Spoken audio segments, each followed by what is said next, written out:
Welcome to Donmar TV News Channel. Ano daw? Nasaan na daw yung bakuna? Araw-araw, pinapaliwanag yan sa inyo. Ha? As in lumalabas siya sa mga news kung asan ang bakuna. Bakit di kayo nakikinig? Bakit kailangan yung banatan in public? Anong tawag mo dyan? Ano to, laglaga na? Why are we back to square one? Or worse, after one whole horrific year? Ano na? Ha? Ano na? Sige. Asan na yung grupo ninyo na sinasabi ninyo? Laging nagpe-press con, press briefing si Pangulong Duterte tungkol dyan sa bakuna, hindi nyo alam? Ano na? Na lahat tayo nakapreso sa bahay, ang mga bata hindi nakakapag-aral, walang kumikita, walang pera sa bulsa. Sana kung totoo eh.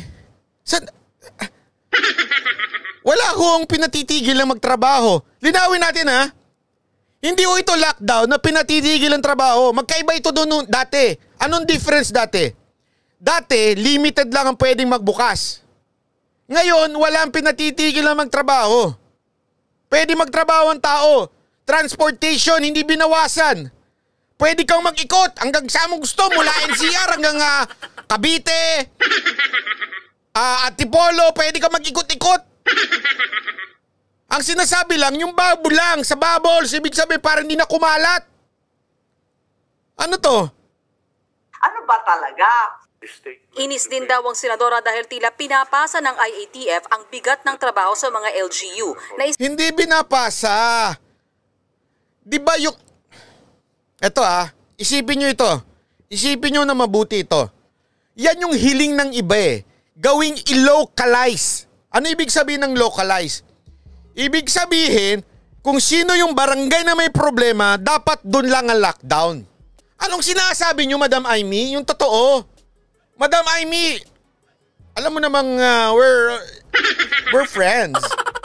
But I think, Madam Aimee, this is very unfair to the government, to the national government. Why? Yan ang kahilingan ng mga LGUs eh. Hiling nila, wag naman i-total lockdown. I-targeted lockdown lang. Kung ano lang yung mga mararami, doon lang ang isara. Ano sinasabi nyo, madam? Isang taon na rin pagod na pagod sa pagresponde sa krisis. Kaya naman rekomendasyon niya, buwagin na lang ang IATF at ibigay sa health experts ang pamumuno sa gera kontra COVID-19. I think higit sa lahat dapat mga doktor, mga public health. Madami pong doktor. Ma'am, sorry po I beg to disagree. Ang dami pong doktor sa loob ng IATF. Hindi, eto ulitin ko, I have nothing against with Senator Aimee. Senator Aimee is a friend, okay? But I think, Senator Aimee, pwede nyong banatan ang gobyerno, pero pwede ko rin po kayong banatan. Pagpasensya nyo na po, Madam Senator Aimee. I respect you, I love you, you are the most humble senators I've seen. Wala akong problema doon. Experts, yung talagang nakakaintindi nito. At sila ang magdidireksyon ng policy and after that yung implement. Yung policy po ang nagdesisyon niyan. IATF, even the LGUs are Sorry guys sorry pagpasensya nyo na. This is what I don't understand with Senator Aimee. Where are you coming from? Are you not informed? Kaming ang taong bayan, we are informed eh.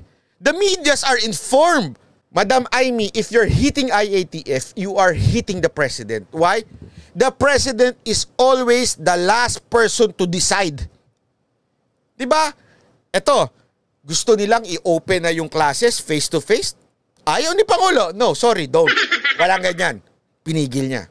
Now, Madam Aimee, if you're hitting the IATF, I think, ma'am, you are hitting the president. I'm sorry Ito nga, sabi nga nila, ito nga mga tao, alam nila eh.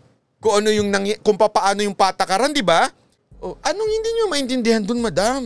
Implementation paghati-hatian. Yan ang problema. At ikonsulta na yung mga LGU, wag na lang itutulak at ipapasa ng basta sa mga LGU. Habang hindi binabago ang IATF, hindi binabago ang pamamalakad, sige, palpak. Ayan, sabi tuloy ni Cesar Maximo, porket hindi madadala si BBM nag-umpisa na. Hindi ako nagsabi niyan, Banateros ang nagsabi niyan, ha? Oh, yan ang kanyang obserbasyon. Agree ba kayo dyan, mga Banateros, o hindi? Kayo magsalita. Agree ba kayo? Dahil daw sa hindi binibitbit ni Pangulong Duterte o si BBM, kaya sinimula ng banatan? Ano sa tingin ninyo? Matuto kayo magbasa. Oh. Matuto kayo magbasa ng mga politiko. Remember, these are politicians. These are politicians. More. Infection pa more. COVID pa more. Parang ano parang, ma'am, do you understand kung bakit... Ewan ko ba? O, tuloy natin. Ano naman ang kakampi Senator Marcos kay Senate President Tito Soto? Kung ganito lang na hindi rin lang ma-handle na matino. Pa-handle na sa mga doktor. They should have done that from day one. Especially when we were already complaining around June that there is gross incompetence in the handling as far as the Department of Health is concerned on that particular issue. At kung ang publiko daw naguguluhan na sa mga guidelines ng IATF, sabi ni Soto, malamang pati ang mismong nasa task force. Dagdag pa niya, hindi kasi ito nakikinig sa mga magagandang mungkahi ng ibang medical experts at tila sinosolo lang ang laban. Ang problema kasi sa atin, pag hindi sa kanila galing ang idea, parang hindi nila gusto Gusto nila galing sa kanila Yan ang problema nila Ayoko na magsalita. Because pasok dito, labas dito, ganun sila Nakala magaling na magaling sila. Hirit naman ni Senador Panfilo Lacson, dapat ay agahan ng IATF ang pag-anunsyo ng mga pagbabago sa quarantine protocols para makapag-adjust ang publiko at mga negosyo. Iniisip ko, may point naman si Lacson, dapat ina-announce earlier. Di ba? Dapat ina-announce earlier bago magkaroon ng bagong patakaran ng gobyerno. Pag-iisipin mo, parang magandang pakinggan, di ba? Parang tama. Pero hindi ho kasi. Bakit to? The COVID cannot wait. Anong ibig sabihin? Pumalo, nag-7,000 na, nag-8,000 na. Anong gagawin ng gobyerno? Sabi ng gobyerno, okay, after 1 week, magbabubbles na ang NCR, Antipolo, Rizal, ang Cavite, ang Laguna, magbabubbles na tayo after 1 week. Isipin nyo logic. Kung in-announce ng gobyerno na maaga, na magbabubbles tayo, ano mangyayari? Ano mangyayari? Sige nga kung may utak kayo, Lacson. Ano mangyayari, Lacson? Sabi ni Diego Latigo, panic ang buying. Panic ang tao. Ano pa? Hindi lang panic buying. Pag in-announce na magla-lockdown o magsasabing magkakaroon ng bubbles tayo, ang gagawin ng mga tao, maglalabasan na sila sa bubbles. Aalis na sila. Bakit? Siyempre, sandali. Bawal na tayo maglakwatsan. Bawal tayo pupunta na akong Boracay. Doon na lang ako for 2 weeks. Pupunta na akong Batangas. Doon na lang ako 2 weeks. Isipin niyo yun, Sabi ko nga naman, how stupid talaga mga politiko natin, Ganun talaga ang politiko natin sa bayan natin. Basta lang makahirit. Di ba? Sino ang tanga? Kunwari, alam mo na magsasara, alam mo na nga hindi na kayo palalabasin dyan, you would stay still there, alam mong Holy Week na. Malapit na Holy Week Di ba? Minsan, ang mga oposisyon, ang mga nagpapanggap na kaalyado ni Pangulong Duterte, may pumipitik na rin yan minsan. Bakit to? Politics Nalaglag, hindi kinampihan, hindi napagbigyan. May mga ganyan out of bitterness. Hindi man napagbigyan, hindi sinuportahan doon sa pinaglalaban. So ayan, tuloy nangyari. Bumabatikos na. Kasi nga, panahon na para gumanti, di ba? Hindi, lagi nyo lang tatandaan. Panahon na kasi ng campaign season.